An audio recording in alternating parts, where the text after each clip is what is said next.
दोस्तों, क्या आप जानते हैं बाबा नीम करौली ने एक बार अपने कंबल को बुलेट प्रूफ जैकेट की तरह उपयोग किया था। यह कहानी हमें डॉक्टर रिचर्ड अल्पर्ट की किताब द मिरेकल ऑफ लव से सुनने को मिलती है। नमस्कार दोस्तों, एक कहानी चैनल में आपका स्वागत है। और आज मैं आपको बताने जा रहा हूँ कि कैसे बाबा नीम करौली ने एक बार अपने कंबल को बुलेट प्रूफ जैकेट की तरह उपयोग किया। दोस्तों, बाबा नीम करौली इस सदी के महान संतों में से एक थे और उनका वास्तविक नाम लक्ष्मी नारायण शर्मा था। बाबा नीम करौली हनुमान जी के परम भक्त थे और उनके भक्तों का मानना था कि वो हनुमान जी के स्वयं ही अवतार हैं। बाबा नीम करौली के भक्त भारत में ही नहीं बल्कि भारत से बाहर भी थे। और इन्हीं भक्तों में से एक थे डॉक्टर रिचर्ड अल्पर्ट, जो कि बाद में रामदास के नाम से जाने गए। डॉक्टर रिचर्ड अल्पर्ट ने अपनी किताब द मिरेकल ऑफ लव में लिखा कि कैसे बाबा ने अपने एक कंबल को बुलेट प्रूफ जैकेट की तरह प्रयोग किया। बात 1943 की है, जब द्वितीय विश्व युद्ध छिड़ा हुआ था और बाबा अपने एक वृद्ध दंपत्ति भक्तगण के यहाँ बिना बताए पहुंच गए। जो वृद्ध दंपत्ति थे, उन्होंने बाबा को अपने घर में देखा और वो काफी खुश हुए, परंतु उन्हें चिंता भी सताने लगी कि हम बाबा का आदर सत्कार कैसे करेंगे। चूंकि जो भी उपलब्ध साधन थे, उन्होंने उस चीज से बाबा का आदर सत्कार किया, उन्हें खाना खिलाया और तत्पश्चात बाबा ने उनसे एक कंबल सोने के लिए मांगा। बुजुर्ग दंपत्ति ने बाबा नीम करौली को एक कंबल और एक चारपाई दी और अपना भी चारपाई के ही बगल में जमीन में बिस्तर लगाकर लेट गए। बाबा नीम करौली कंबल ओढ़कर चारपाई पे सोए थे।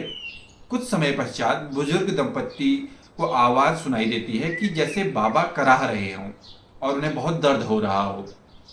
बुजुर्ग दंपत्ति की यह हिम्मत नहीं हुई कि बाबा को जगाया जाए, क्योंकि उन्हें लगा था कि बाबा नींद में हैं, तो बाबा को जगाना सही नहीं रहेगा, इसलिए उनने बाबा को डिस्टर्ब नहीं किया। और रात भर बाबा दर्द में कराहते रहे और सुबह होते ही बाबा उठे और उन्होंने अपना कंबल लपेट कर बुजुर्ग दंपत्ति को दे दिया और कहा, इसे गंगा में प्रवाहित कर देना और याद रखना, इसे खोल कर मत देखना, वरना मुसीबत में फंस सकते हो। बुजुर्ग दंपत्ति ने बाबा जी से वो कंबल ले लिया और उसे गंगा में प्रवाहित करने चल दिए। लेकिन जब बुजुर्ग दंपत्ति उस कंबल को लेकर गंगा में प्रवाहित करने जा रहे थे, तो उन्हें महसूस होता है कि जैसे कंबल में कोई भारी यानी कि लोहे की वस्तु है, परंतु बाबा ने उसे देखने को मना किया था।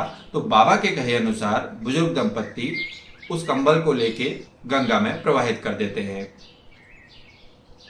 और बाबा ने जाने से पहले उनसे यह भी कहा था कि चिंता मत करना, 1 महीने में तुम्हारा लड़का घर आ जाएगा। और हुआ भी कुछ ऐसा ही। ठीक 1 महीने बाद उनका लड़का, जो कि बर्मा फ्रंट में ब्रिटिश आर्मी की तरफ से लड़ रहा था फौज में, वह वापस आ गया। बेटे को वापस आया देख बुजुर्ग दंपत्ति बहुत खुश हुए। लेकिन उनके बेटे ने उन्हें एक घटना सुनाई, जिसे सुनकर बुजुर्ग दंपत्ति चौंक गए। उनके बेटे ने बताया कि आज से करीब 1 महीने पहले दुश्मनों की एक टुकड़ी ने उनकी फौज को घेर लिया था और रात भर उन पर गोलीबारी हुई। उसके सारे साथी मारे गए, परंतु वह बच गया। उनके लड़के ने कहा कि उसे समझ नहीं आया कि गोली उसे छू क्यों नहीं पा रही। गोली उसके आसपास से निकल जाती, उसके दोस्तों को गोली लगी और वो मृत हो गए, परंतु उसे एक भी गोली छू नहीं पाई।